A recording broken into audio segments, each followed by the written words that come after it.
just ask the operator to run through, and I will be giving feedback remarks about it. So our address will be coming from the school report card for school year 2025-2026.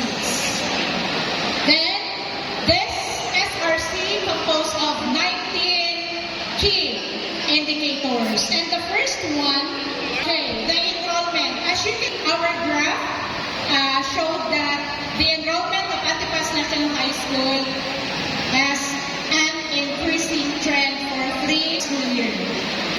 2,500. For health and nutritional status, nakita naman ninyo, abundance po ang Antipas National High School. So we have less of those students, yung mga nutritional status niya ay hindi po nasa normal. So we are doing feeding program.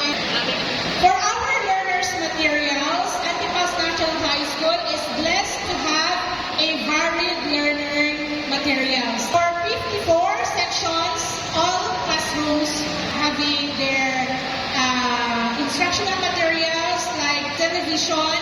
Then we have facilities on ICTs and science laboratories. And also, we are provided with mga books and modules. That's for learners' materials. Then indicator number 4 is about teachers' professional development. Of 105 teachers, they will be sent to different in-service trainings in different learning areas. So we have different levels of in-service training. So starting from municipal, division, regional, and national. So distributed po yung mga guro natin dyan. And as of now po, yung ating data, hindi pa po nakapasok yung ating 2025 ng mga in-service trainings attended by our teachers. Next, for our funding sources, we are now in number 5 indicators. For funding sources, our source of income for the daily operation of Antipas National High School is coming from the following: school MOOE, we have local government units na mga A, through SEM, we have canteen funds as our IGT po. Now, ang ating pong school MOOE is being given or appropriated by fiscal year po. And for fiscal year 2026, our MOOE allocation to both junior high school and senior high school is amounting to 5 million. Number 6, we have school awards and recognition. We receive different awards and recognition from municipal up to national level. So congratulations for them. Then for our dropout rate, as to the reported dropout rate, wala pa po tayong bagong computed kasi it will be done during the summer. Hindi pa po kasi na-submit in the office of our registrars yung data na nag-gather for school year 2025-2026. Kaya ang data dito, for school year 2024-2025, 0 dropout po ang Antipas National High School. Palakpakan po natin yun. Magandang scenario po yun. For promotion rate, fluctuating po ang data natin. Ibig sabihin, for 3 years, fluctuating because 22-23 tumaas, bumaba siya 23-24, then 24-25 tumaas ulit. So we will be computing 25-26 during summer. For our GPA, yung GPA po natin ay pinukuha by grade level, by subject. So far, ang highest po dito, the GPA for 2024-2025 is the GPA of grade 12, 86.02. And among the subjects, ang may mataas po na GPA natin ay ang ating ESP. Palakpakan po natin yun. And that is 89.9. Kasi hindi maganda if matataas yung GSP natin sa ibang subject, pero yung ESP natin mababa. Kasi nga yung tatlo magkasama, yung knowledge, skills, and attitude. Then, for our literacy level, education. Alam natin lahat na we have the program, yung aral program ng Department of Education to address yung problem natin sa very low literacy rate. In our record, no, meron tayong mga students distributed from grade 7 to grade 10. Iilan lang yung makapagbasa in English and Filipino in their grade level. Kaya yun po yung ina-address natin and given intervention since June, and that is under the ARAL program. And next to that will be for mathematics, yung ating RMA, and next, another program will be given or will be implemented for science. Okay, literacy. For our SPM, or school-based management, out of 19 indicators, lahat po nun manifested, always manifested.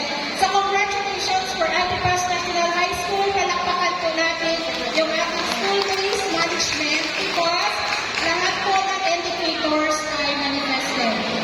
Then, child-friendly school system status. Ito po yung talagang tinututukan po natin ngayon because we aim for zero case of bullying. Together with our guidance program, with Ma'am Maiseto as our guidance advocate, tinututukan natin and binibigyan po talaga natin ng focus ang ating child-friendly school system status. Kasi as of now, reportedly, ang ating child-friendly school system ay may score na 33. So far, that is interpreted as qualitative, as outstanding. But we know for sure na wala pa tayong latest na record. So, we are looking into yung latest po na data for our child-friendly school system. Kaya titingnan natin yan and we will be computing that and it will be updated. For stakeholders participation, we are very much thankful. Of course, together with us today is our PTA President. Talaga, hanggang matapos tayo at 7 ngayong hapong gabi. Sir, nandito siya. Thank you for that. No? Only our PTA, but the local government unit of Antipas, headed of course by our Honorable Mayor, Mayor Prisca Donon, and from the bottom of our heart, thank you very much for the strong partnership.